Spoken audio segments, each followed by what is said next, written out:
En una medida simbólica, el Parlamento Europeo declaró a Rusia Estado promotor del terrorismo, el mismo día que las fuerzas de Moscú atacaron un hospital maternal en Zaporilla y mataron a 3 personas en Kiev. En Jerusalén, 2 bombas detonaron en 2 paradas de autobús. Una de las explosiones mató a un joven de 16 años. Ninguna organización ha reivindicado el ataque, pero Hamas y la Yihad Islámica lo han celebrado. Además, en una redada israelí en Cisjordania, un joven palestino murió tras recibir un disparo. Antes de debutar en el Mundial de Qatar, los jugadores de la selección alemana posaron tapándose la boca, una protesta contra la censura de la FIFA que prohíbe usar el brazalete One Love en defensa de los derechos humanos. Buenos días, bienvenidos a las noticias de France 24 en español. Soy Rosa Pérez Masdeu y es para mí un gusto acompañarles. Empezamos esta edición con información relativa a la guerra en Ucrania, porque este miércoles Rusia lanzó un ataque masivo sobre el territorio ucraniano. Los misiles rusos mataron a 3 personas en Kiev e impactaron sobre un hospital maternal en Zaporilla. Sin embargo, el principal objetivo de la ofensiva continúa siendo la infraestructura energética. De hecho, este miércoles la agencia nuclear ucraniana desconectó 3 centrales de la red eléctrica para evitar daños mayores. Una de las ciudades más afectadas por la escasez de suministros es Jersón, recientemente recuperada por las autoridades de Kiev. Ahí se encuentra nuestra corresponsal Catalina Gómez Ángel. En los últimos días, el gobierno ucraniano ha estado invitando a la población de Jersón que quiera abandonar la ciudad a hacerlo, creando las maneras y poniendo no solamente a disposición las líneas de tren, sino algunos servicios de autobús que los llevan hasta la capital Kiev o hasta las ciudades como Odessa o Mykolaiv. Sin embargo, estamos en este momento en la estación de tren de Jersón y lo que nos encontramos es que el número de personas que intenta dejar la ciudad en las últimas horas se ha incrementado, y ya no solamente por razones de falta de infraestructura, de escasez de electricidad, falta de agua, sino por el miedo. La guerra se ha acercado a la gente de Jersón. Antes, cuando los ucranianos atacaban y las fuerzas rusas estaban aquí, ellos dicen que lo hacían con mucha precisión, las fuerzas ucranianas, pero ahora las fuerzas rusas están bastante cercas y desde ayer están atacando con mayor intensidad la ciudad, lo que ha llevado a que muchas personas, especialmente familias con niños y personas mayores, dejen la ciudad. Y precisamente hoy el Parlamento Europeo declaró a Rusia como Estado promotor del terrorismo, una medida simbólica solicitada de forma reiterada por el presidente ucraniano Volodymyr Zelensky. Nos amplía desde Bruselas nuestra corresponsal Esther Herrera. Con 494 votos a favor y tan solo 58 en contra, la Eurocámara ha pedido que se considere a Rusia un Estado patrocinador del terrorismo. Para los eurodiputados, los ataques indiscriminados contra la población civil, contra infraestructuras como hospitales y escuelas, y así como la red eléctrica, constituyen actos terroristas y también crímenes de guerra. Se trata de un importante mensaje político y también simbólico de apoyo a Ucrania y a su presidente Volodymyr Zelensky, que pedía un paso como este. De hecho, después de esta votación, los servicios informáticos del Parlamento Europeo han sufrido un ciberataque por un grupo pro-Kremlin. En cualquier caso, los diputados han pedido también en esta resolución que se cambie la legislación europea para que la Unión Europea considere no solo a las organizaciones y las personas terroristas, también a los estados. A la práctica, una medida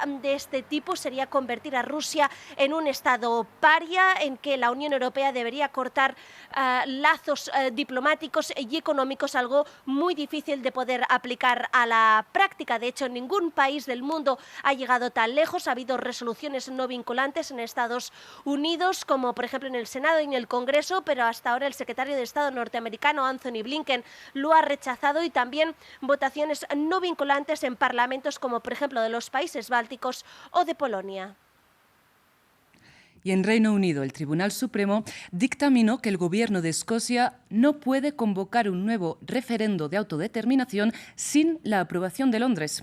Recordemos que en la votación de 2014 el rechazo a la independencia ganó con un 55% de los votos. Sin embargo, el gobierno nacionalista escocés considera que el Brexit ha revertido la situación.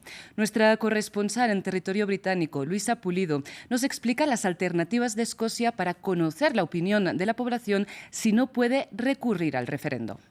Reiteró Nicola Sturgeon, la ministra principal escocesa, que el resultado de las elecciones generales que se podrían realizar posiblemente en el 2024, si los nacionalistas escoceses obtienen nuevamente las mayorías en el Parlamento regional, sería entonces un referendo de facto. Por supuesto, hay muchas preguntas alrededor de esta posibilidad. Nicola Sturgeon dijo que los escoceses encontrarán la manera de realizar esa segunda consulta de manera legal, y dijo que esta no es deseable sino esencial para evadir el desastre del Brexit, como bien mencionabas.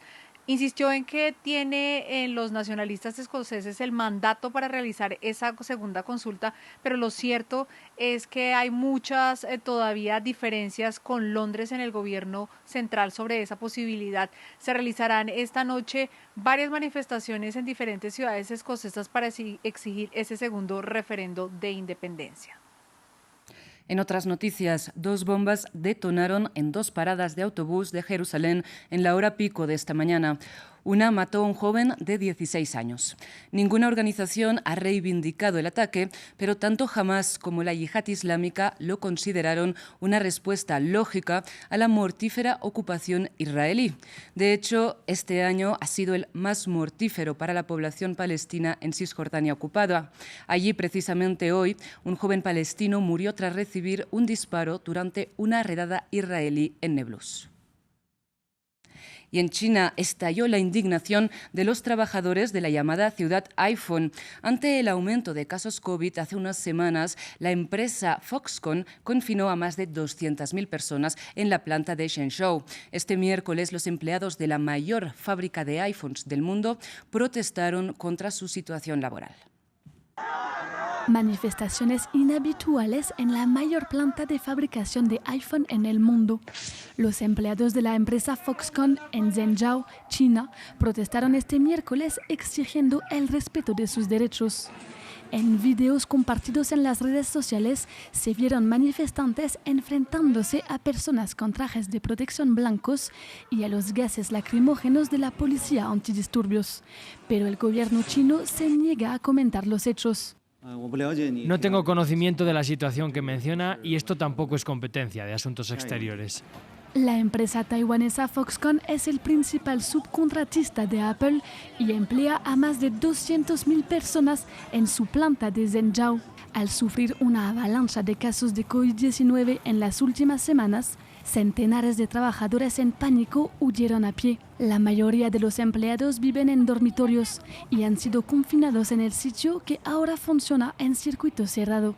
En un comunicado, Foxconn confirmó actos de violencia y dijo que trabajará con los empleados para evitar que incidentes similares se reproduzcan. China avanza firme con la drástica política de cero COVID impuesta por el presidente Xi Jinping. Según Apple, los encierros han costado a la empresa hasta $8.000 millones y han producido retrasos en la producción del más reciente modelo, el iPhone 14. Ante la multiplicación de los muros físicos y administrativos, para muchas personas la única manera de emigrar es a través de rutas clandestinas. Sin embargo, los caminos migratorios irregulares son evidentemente mucho más peligrosos para la vida de las personas que los viajes regulares. Según un nuevo informe de la Organización Internacional de las Migraciones, desde 2014 50.000 personas han muerto mientras se desplazaban de un país a otro. Para analizar la cuestión contamos con Edwin Viales, de la OIM.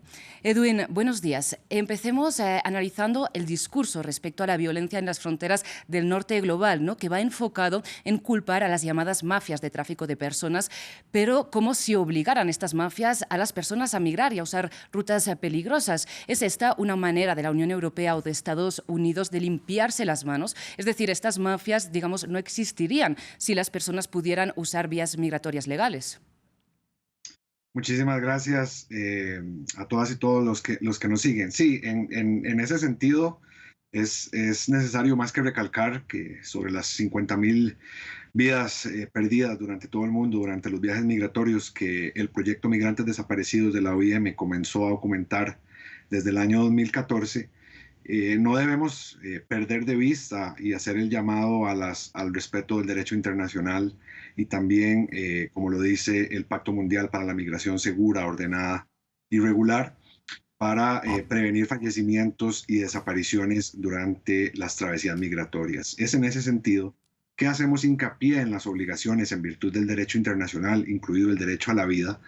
Estas deben respetarse en todo momento y siempre hemos desde el proyecto Migrantes Desaparecidos, así como desde la Organización Internacional para las Migraciones, siempre hemos instado a que se persiga a los responsables de estas tragedias. Y es en ese sentido que necesitamos trabajar juntos para prevenir y reducir muertes, priorizando las operaciones de búsqueda y rescate, así como mejorando y ampliando las vías de migración seguras, ordenadas y regulares para asegurar que la gobernanza de la migración pueda priorizar esas áreas de protección y de seguridad de las personas en movimiento.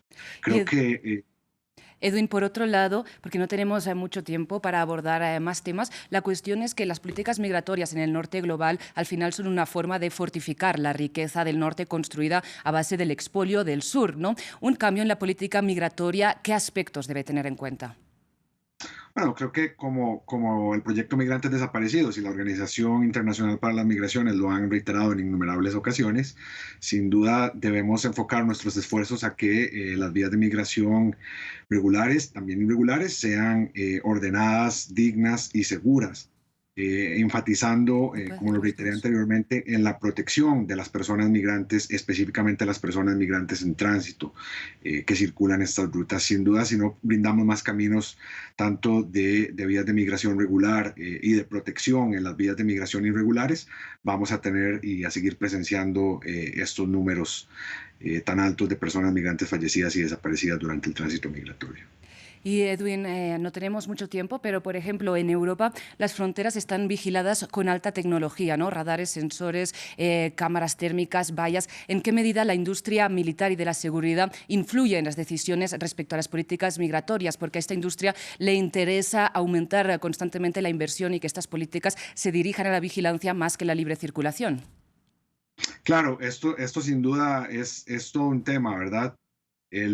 Todo el tema de la securitización de las migraciones o de un enfoque punitivo o de un enfoque policial hacia el abordaje de las migraciones, sin duda que es un aliciente y puede provocar fallecimientos y desapariciones durante el tránsito migratorio. Cuando se habla de temas migratorios en general, no solo de personas migrantes fallecidas y desaparecidas, sin duda tanto los gobiernos y los diferentes entes encargados de administrar las migraciones en el mundo deben tener presente que este debe abordarse desde un enfoque humanista, ¿verdad? Priorizando siempre a las personas migrantes y sus familias como centro de todos los esfuerzos que se hagan y comprendiendo también que la migración en muchos sentidos entraña una oportunidad de desarrollo para todas las naciones donde llegan las personas migrantes que atraviesan estas peligrosas rutas.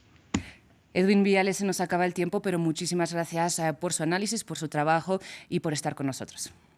Muchísimas gracias a ustedes. Cambiamos de información. Estados Unidos se ve sacudido por un nuevo hecho de violencia armada, esta vez en el estado de Virginia. La policía respondió al llamado de emergencia tras reportes de disparos en un local de la tienda Walmart en la localidad de Chesapeake. En su conferencia de prensa de esta mañana, las autoridades confirmaron que el incidente dejó un saldo de 7 personas muertas, incluyendo al atacante, que resultó ser un empleado de la tienda que tras atacar indiscriminadamente se quitó la vida. Y cerramos con deportes porque justo antes de debutar en el Mundial, los jugadores de Alemania posaron tapándose la boca como protesta ante la censura de la FIFA.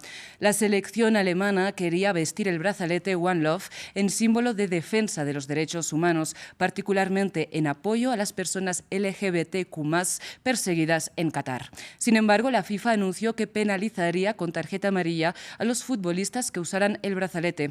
Veamos el comunicado de la Federación Alemana de Fútbol. No se trataba de hacer una declaración política. Los derechos humanos no son negociables, eso debería darse por sentado, pero todavía no es el caso. Por eso este mensaje es tan importante para nosotros. Negarnos el brazalete es lo mismo que negarnos una voz. Mantenemos nuestra posición. Muchísimas gracias por su atención. Sigan con nosotros.